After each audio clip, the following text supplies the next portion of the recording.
Stockholm. Schwedens malerische Hauptstadt und Skandinaviens größter Ballungsraum. Nach unserem Ausflug über die Insel Öland und einer Nacht im Gefängnis gibt es hier für Kati und mich das Touristenspezial im Schweinsgalopp. Da wir nicht viel Zeit haben, klappern wir die üblichen und auch nicht so üblichen Verdächtigen der Sehenswürdigkeiten ab. Außerdem gibt es gut was zu essen, gut was zu reparieren und auch gut was zu staunen. Wenn ihr Stockholm noch nicht kennt, dann findet ihr mit diesem Video einen kleinen praktischen Stadtführer. Und wenn ihr Stockholm schon kennt, dann schaut es euch doch gerne trotzdem an. Schön, dass ihr wieder mit dabei seid. Los geht's!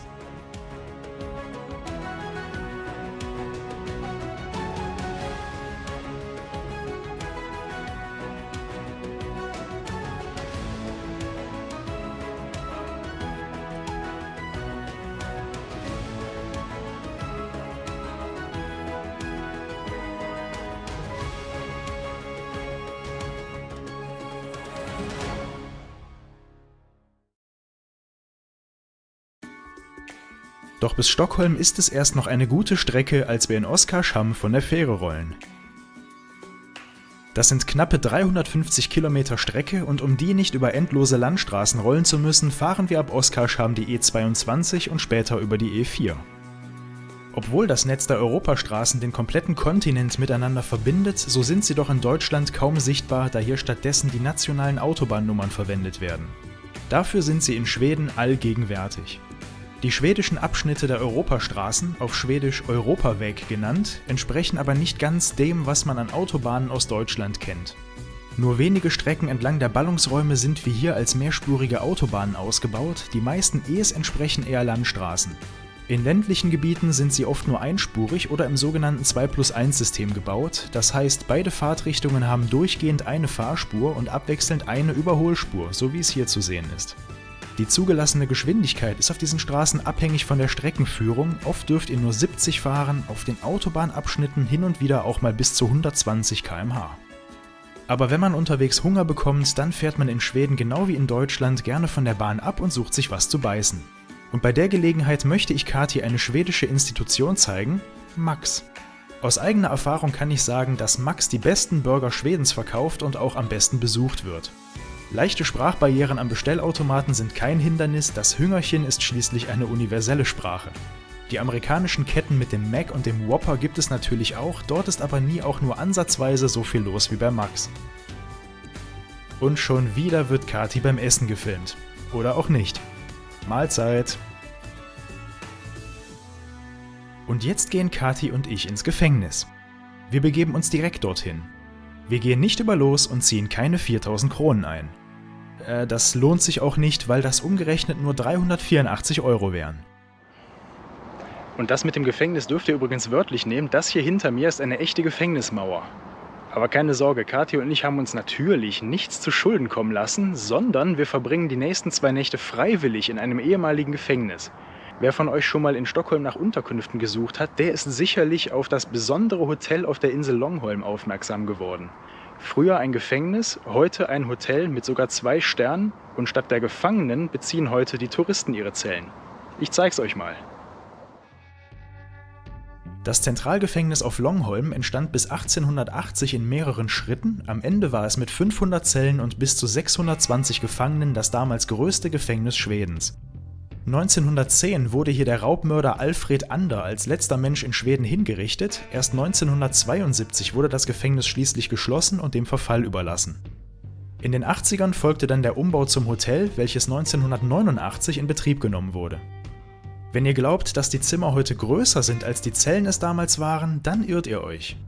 Man hat sich große Mühe gegeben, den Eindruck einer Zelle zu erhalten, aber im Gegensatz zu den Gefangenen können wir uns unsere Zellennachbarn aussuchen, haben ein eigenes Badezimmer und können die Zellen jederzeit verlassen.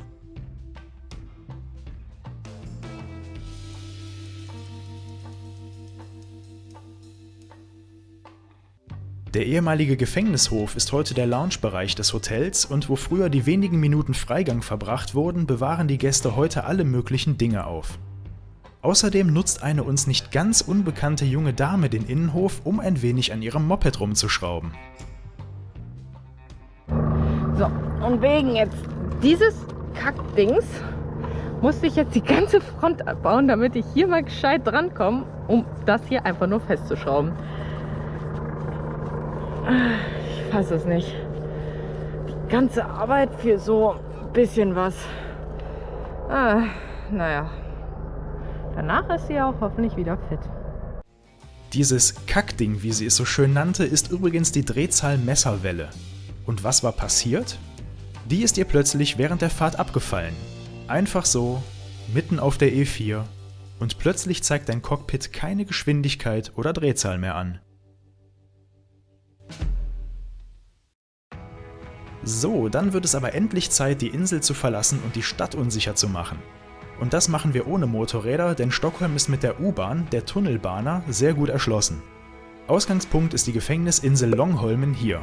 Von dort ist unser erstes Ziel die Insel Riddarholmen. Die Ritterinsel ist neben Gamla stan das historische Zentrum der Stadt mit tollen Blicken auf den See und unter anderem das Stockholmer Rathaus. Zentrales Element der Insel ist Birger Jarl, der auf dem gleichnamigen Platz oben auf seinem Sockel zu sehen ist. Ihm wird die Gründung Stockholms um das Jahr 1250 zugeschrieben, außerdem galt er als die graue Eminenz hinter zweien seiner Söhne, die beide Könige von Schweden wurden. Nur eine Brücke weiter kommt ihr nach Gamla stan, der berühmten Altstadt, von der wohl auch jeder schon mal gehört hat. Gamla stan war früher die eigentliche Stadt Stockholm, entsprechend entstanden die ersten Häuser bereits Mitte des 13. Jahrhunderts. Die älteste Straße Stockholms, die Köpmangatan, gibt es heute noch, leicht zu erkennen an dieser Statue von Georg und dem Drachen an einem Ende und dem Stortorget am anderen Ende der Straße. Was Gamla stan so charmant macht, ist die Mischung aus geschäftigen Einkaufsstraßen und ruhigen Seitenstraßen. Viele Schweden machen einmal im Jahr auch ein Erlebnis daraus, aus den ländlichen Regionen mit der ganzen Familie nach Stockholm zu fahren und dort einzukaufen, weil Auswahl und Angebot hier einfach am größten sind.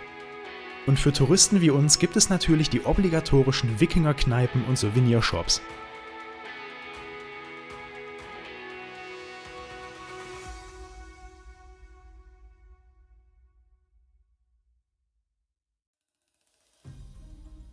Hört ihr mittags in Gamla stan Marschmusik, dann kommt das sicherlich vom königlichen Schloss rüber, wo gerade der Wachwechsel stattfindet. Seit 1643 ist Stockholm Sitz des schwedischen Königs mit dem Stockholmer Schloss als Amtssitz. Seit 1982 ist es aber nicht mehr Wohnsitz des Königs, zu dem kommen wir später noch.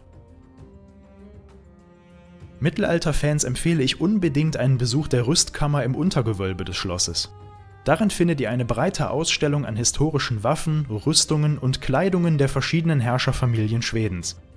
Auch Dinge aus dem alltäglichen Leben der Könige sind hier ausgestellt, fotografieren ist allerdings schwer, denn dort ist es sehr, sehr dunkel.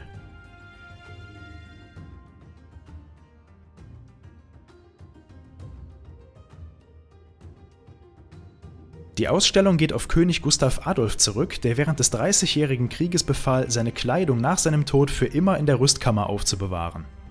Früher als es dem König lieb sein konnte, ging sein Wunsch dann auch in Erfüllung, denn Gustav Adolf fiel in der Schlacht bei Lützen 1632. Seitdem sind in der Rüstkammer seine Waffen, seine durchlöcherte und noch blutbefleckte Kleidung sowie sein Schlachtross mit dem Namen Streif ausgestellt, auf dem er bei Lützen in die Schlacht ritt und auf dem er tödlich verwundet wurde.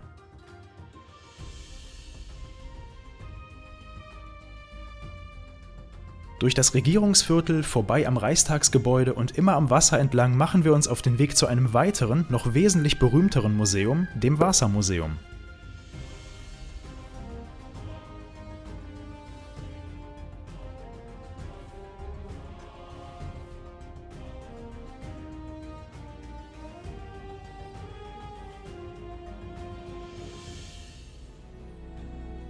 Das Vasa-Museet verbindet auf eindrucksvolle Weise Technik und Geschichte. Das ehemalige Flaggschiff der schwedischen Flotte ist deswegen immer auf der Liste, wenn ich mal in Stockholm bin. Die Vasa wurde dadurch berühmt, dass sie bereits auf ihrer Jungfernfahrt im Dreißigjährigen Krieg nach nur 1,3 Kilometern sank. Durch Konstruktionsfehler war das Schiff so instabil, dass der erste stärkere Windstoß ausreichte, um das Schiff kentern zu lassen. Bereits erste Tests hatten die Instabilität gezeigt, Warnungen wurden aber ignoriert. Im modernen Management gibt es heute mit dem sogenannten Vasa-Syndrom sogar ein nach dem Schiff benanntes Kommunikationsproblem, das im schlimmsten Fall zum Scheitern des gesamten Vorhabens führt. Wollt ihr verstehen, wie es zum Unglück kam, dann besucht am besten das museumseigene Kino. Vom Bau der Vasa über die Jungfernfahrt und das Unglück bis zur Bergung und Präparierung wird hier mit Animationen und Originalaufnahmen der Bergung der gesamte Lebensweg der Vasa von 1628 bis heute nachgezeichnet. Und so hat die Vasa vermutlich mal ausgesehen. Der verzierte Rumpf und die bunt bemalten Figuren sollten den Gegner einschüchtern, sofern das die 64 Kanonen noch nicht getan haben. Allein 300 Soldaten wären zum Entern feindlicher Schiffe an Bord gewesen, neben den 137 Mann regulärer Besatzung. Zur damaligen Zeit war die Vasa eines der größten und am stärksten bewaffneten Kriegsschiffe und hätte im Dreißigjährigen Krieg gegen das katholische und ergo verfeindete Polen ziehen sollen. Heute sind 98% des originalen Schiffs wiederhergestellt, zusätzlich wurde es mit neuen Masten und Tauen vervollständigt.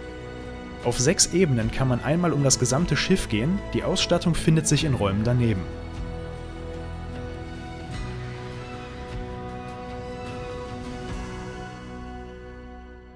Was gibt es in Stockholm sonst noch zu sehen? Mit Öland kennen wir ja bereits den Sommersitz des Königs, hier in Stockholm hat man dann die Möglichkeit, ihn direkt zu Hause zu besuchen. Seid beim Besuch des Schlosses Drottningholm aber auf der Hut, es ist durchaus realistisch, Carl Gustaf hier über den Weg zu laufen. Und dann solltet ihr ein kleines Detail über die schwedische Sprache kennen. Im Schwedischen duzt man jeden, egal wie gut man diese Person kennt. Ausnahme ist der König, den spricht man in der dritten Person an, beispielsweise mit der Frage Hur mår kungen, wie geht es dem König? Ansonsten empfehle ich einen Besuch des Hagaparks im Norden Stockholms. Besonders das Schmetterlingshaus bietet warme und farbenfrohe Abwechslung an einem regnerischen Tag. Wir haben effektiv nur einen Tag in Stockholm verbracht und konnten deswegen nur an der Oberfläche kratzen. Zu sehen gäbe es hier natürlich noch viel, viel mehr. Für mich war es bereits der 3. Besuch in Stockholm, so langsam kommt also ein recht guter Gesamteindruck der Stadt zustande. Ich reise eigentlich für die Natur nach Schweden und halte mich entsprechend meist außerhalb der Städte auf, Stockholm ist dabei aber immer einen Kurzbesuch wert. Obwohl es der größte Ballungsraum Skandinaviens ist, hat man durch das Wasser und die vielen kleinen Inseln nicht das Gefühl von Enge, wie man es aus anderen Städten kennt, und durch die Menschen aus aller Welt kommt außerdem eine Atmosphäre zustande, wie man sie sonst in Schweden eigentlich nirgends findet. Und noch ein Tipp, falls ihr euch auf Långholm oben auf die Felsen setzt, so wie wir es hier gerade tun, lasst eure Sachen nicht unbeaufsichtigt. Dem armen Kerl hier haben die Möwen glatt die Pizza geklaut, während er kurz am Telefon war.